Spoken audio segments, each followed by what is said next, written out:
ৰঙিয়াত সংঘটিত হৈছে চাঞ্চল্যকৰ ঘটনা। ৰেলৱে ষ্টেচনে পানীৰ বটল বুটলি ফুৰা যুৱকে 8 বছৰীয়া শিশুক অপহৰণ কৰাৰ বিস্ফোৰক তথ্য পোহৰলৈ আহিছে। বৰপেটাৰ ৰফিকুল আলীক আটক কৰিছে ইতিমধ্যে ৰঙিয়া আৰক্ষীয়ে। 9 দিন ধৰি সন্ধান নাই ৰঙিয়াৰ 8 বছৰীয়া এটি শিশুৰ। চন্দন তালুকদাৰ নামৰ শিশুটিক বিচাৰি হাহাকাৰ মাতৃ দীপা তালুকদাৰ। ৰঙিয়াৰ অলিয়ে গলিয়ে পুত্ৰ সন্তানক বিচাৰি হাৱাথুৰি খাইছে মাতৃয়ে। ইফালে ৰঙিয়া ষ্টেচনৰ সমীপৰ উদিয়ানাৰ ৰফিকুল আলী নামৰ এজনৰ বিৰুদ্ধে চাঞ্চল্যকৰ অভিযোগ উত্থাপিত হৈছে। ৰফিকুলে শিশুটিক বিক্ৰী অথবা হত্যা কৰা বুলি আৰক্ষীক অভিযোগ কৰিছে দীপা তালুকদাৰে।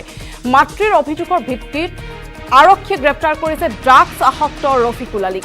মাতৃসহ একাংশ লোকৰ চাঞ্চল্যকৰ অভিযোগ, শিশুটিক হত্যা কৰি গুৱাহাটীৰ মাছখোৱাত ব্ৰহ্মপুত্ৰত পেলাই দিয়া হৈছে। ৰঙিয়াত এক চাঞ্চল্যকৰ ঘটনা সংঘটিত হৈছে। গাৰ নোম শিয়ৰি উঠা কাণ্ড সংঘটিত হৈছে।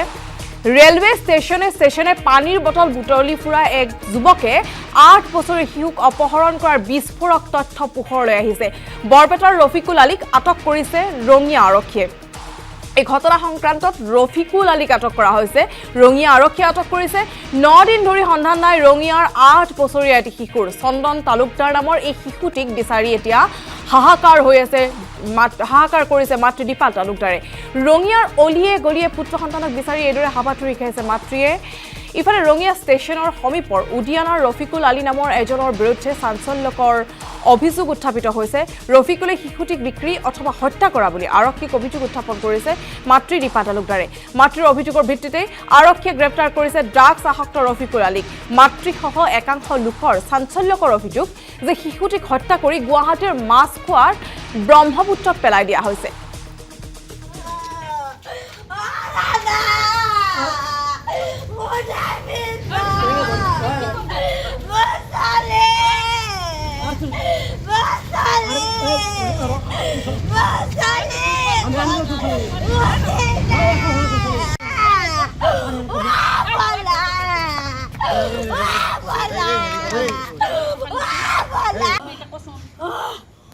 তাৰমানে মোৰ ঘৰৰ পৰা লুকুল নামৰ মোৰ ল'ৰাটো লৈ গৈছে। আজি 9 দিন হ'ল ল'ৰাটো আহি পোৱা নাই। ক'ত নিছে গম পোৱা নাই। মই বিচাৰি কৰিছিলোঁ মই। এতিয়া লুকুলে কৈছে মই নিয়া নাই, এনেকৈ কৈ আছে। চন্দন তালুকদাৰ, ঘৰ মোৰ নলবাৰী। এতিয়া মই ইণ্ডিয়া গেটত থাকোঁ। আজি 9 দিন হ'লে। ল'ৰাটো হিন্দী স্কুলত পঢ়ি আছিল। ঘৰৰ স্কুল বন্ধ দিয়াতে হৈছে ঘটনাটো। বিচাৰি পোৱা নাই, থানাত জনা নাই, এতিয়া জনা। এতিয়াতো মই লুকুল নামৰ ল'ৰাটো মাৰি পেলাই আনি সন্দেহ পাওঁ, নহ'লে আশ্ৰমে থোৱা সন্দেহ পাওঁ। ল'ৰাজন নায়ে, ল'ৰাজন পলাইছে।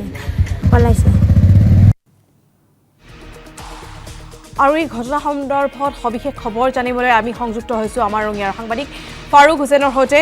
ফাৰুক, ভয়ংকৰ ঘটনা সংঘটিত হৈছে। 9 দিনে এটি শিশু নিৰুদ্দিষ্ট হৈ আছে, কোনো সন্ধান নাই। এজনক গ্ৰেপ্তাৰ কৰিছে। কিবা সম্ভেদ পোৱা গৈছে নেকি শিশুটিৰ? এতিয়ালৈকে চন্দন তালুকদাৰৰ কোনো সন্ধান পোৱা নাই যদিও আৰক্ষীয়ে যি অভিযুক্ত ইতিমধ্যে আটক কৰিছে ৰফিকুলক লগত লৈ গুৱাহাটীলৈ গৈছে।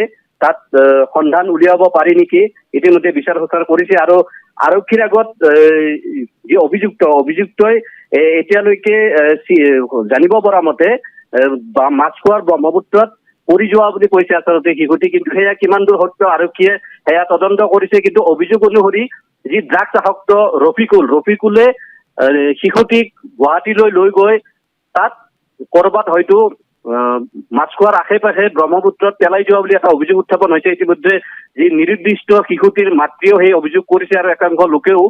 ৰফিকুল আচলতে বৰপেটাৰ যদিও ৰঙিয়া ষ্টেচনৰ সমীপৰ উদিয়ানা গাঁৱত ভাড়াতীয়া হিচাপে থাকে আৰু তেওঁ ইতিমধ্যে জানিব পৰা মতে ড্ৰাগছ আসক্ত।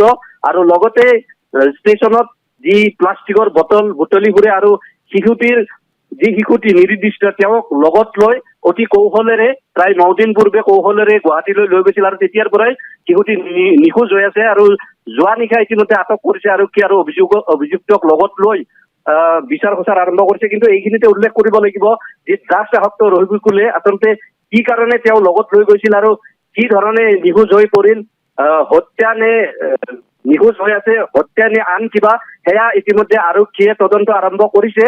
আৰু খুব অতি সোনকালে সেয়া পোহৰলৈ আহিব। আৰক্ষীৰ সূত্ৰে আমি জানিব পৰা মতে খুব সোনকালে শিশুটিৰ যি নিৰ্দিষ্ট হোৱাৰ ঘটনাৰ ৰহস্য পোহৰলৈ আহিব আৰু তাৰ বাবে আৰক্ষীয়ে জোৰদাৰ তদন্ত আৰম্ভ কৰিছে। আৰু এইখিনিতে উল্লেখ কৰিব লাগিব যে মাতৃ দীপা তালুকদাৰে আজি 9 দিনে নিজৰ পুত্ৰ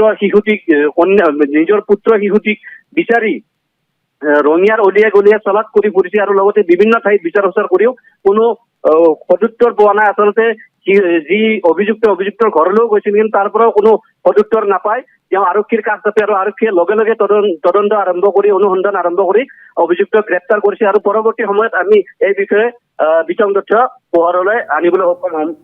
দেইজি, ধন্যবাদ ফাৰুক, এই মুহূৰ্তে ধন্যবাদ জনাইছোঁ। কিন্তু এই ঘটনাই চাঞ্চল্য সৃষ্টি কৰিছে। আশা কৰিছোঁ শিশুটিৰ সন্ধান ওলাব শীঘ্ৰেই আৰু এনেধৰণৰ অপৰাধীৰ মুক্ত বিচৰণে নিশ্চয়কৈ এক ভয়ংকৰ পৰিৱেশৰ সৃষ্টি কৰিছে।